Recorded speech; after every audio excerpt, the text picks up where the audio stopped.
In our culture, we are taught that if a man shows genuine affection for another man, he must be gay. And what's funny is we're usually told this by people who claim to want men to show more genuine emotion. Except when they do, that attempt to show genuine emotion is twisted into something that it's not. Now, this isn't to say being homosexual is unacceptable. It's that there is basically no tolerance for men to show genuine admiration and affection for each other in our culture. Stick around and find out why that is. I can't tell you how many times where on the rare occasion that a man shows genuine affection for another man, everyone becomes deeply uncomfortable. And it's not just the douchey assholes that we have to be around in high school. You know, the kinds who would yell, "gay," from the back of the class. Much of the time, it's from people who claim that they want men to show more emotion. But actually, anytime a man does show genuine emotion, they try to twist it into something that it isn't. And it's not just in person, it's with all our media too. Like for instance, Frodo and Sam in Lord of the Rings. That relationship has been twisted into something other than genuine admiration for each other, for their virtues, their character. These two men love and admire each other in a non-sexual way. But that fact makes people uncomfortable. The same goes with Enjolras and Grantaire and Les Miserables, as well as Patroclus and Achilles. And I'll talk more about the ancient Greeks here in a bit. But interestingly, when you contest this, when you say, no, it isn't homosexual feelings that are being expressed here, it's just genuine admiration for a man, people go on the defensive. They get all up in your face and say, oh, what's wrong with that? What's wrong with being homosexual? What's wrong with that? But the thing is, it has nothing to do with being homosexual. It has nothing to do with any of that. That's a red herring. What it actually has to do with is love and admiration for a man. Those who accuse two heterosexual men showing love and admiration for each other as being gay, they like to portray themselves as being staunch defenders of homosexuals. But the thing is, that is a distraction from the real essence of their motivation here. What's actually going on here is an attack on admiration for men. The idea of a man being admired is intolerable today, and thus any moment where a man just genuinely loves and admires another man, it has to be twisted into something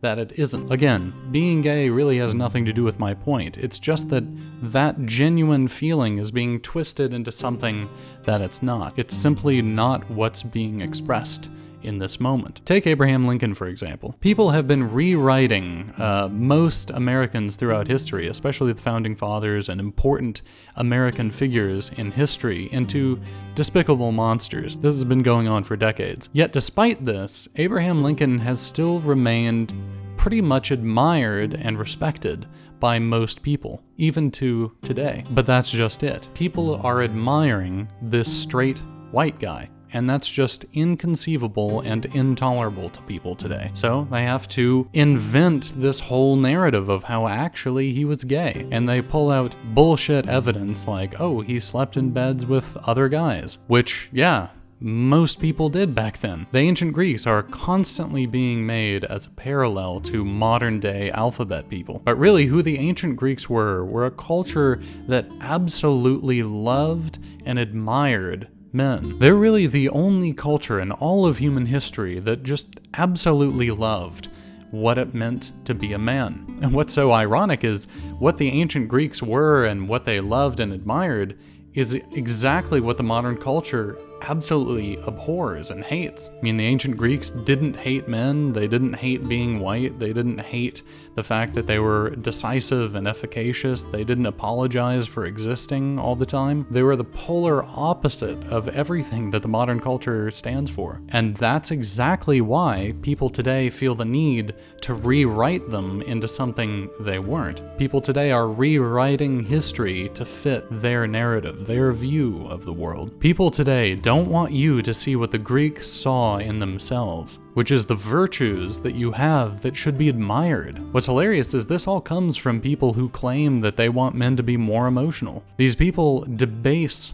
genuine relationships that men have with each other, because the idea of loving and admiring a man is intolerable today. So where does this leave us? Well, if anytime we go to share a genuine emotion with a friend of ours and we're attacked for it, that's going to mean that sharing genuine feelings and thoughts with your friends, creating genuine relationships with people, are going to feel uncomfortable yourself. You're going to feel like you're doing something wrong. And you'll find that today, most guys have a terrible, terrible time forming new relationships. They don't know how. And it, a lot of times, is just very uncomfortable for a lot of guys. And one of the biggest reasons why is exactly this. Because we're taught that it's weird or strange or deviant for a man to show genuine emotion for another man. And that's going to leave us terribly lonely. I mean, it's becoming more and more common for grown men, in their 30s or 40s to be all alone and incapable of forming friendships. And it's going to leave us feeling especially unloved and unseen. Because even when we are in relationships, we're going to be incapable of sharing and receiving that feeling of love and admiration that we actually do feel for one another deep down inside. Love and admiration for a man should be seen as a serious and actually an important part of life. I mean, allowing yourself to see the value of the other guys in your life, that's incredibly important. That's a whole basis of friendship and connection, is you're seeing, wow, this guy is really important to me. Can't imagine my life without him. Be proud of the fact that you care about your friends, and be proud of the fact of, I see that this guy has really admirable traits.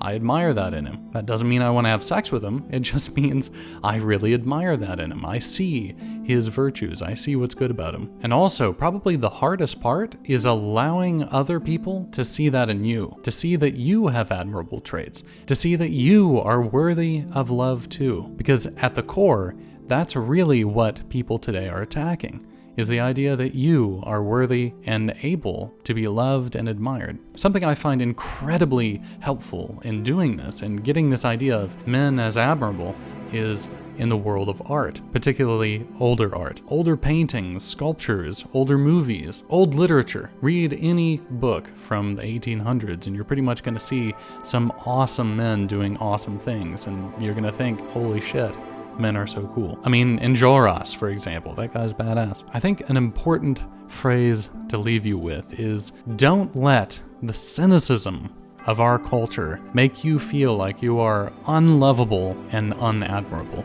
Don't let that cynicism diminish your friendships and keep you from expressing how you truly feel. Also, speaking of getting away from the darkness of the modern culture, you should totally download the free guide we have in our description below. You can check out that link and get that free download. It gives you 5 fantastic tips on how you can start getting more confidence in yourself. I hope you enjoyed the video today. I hope you got something out of it.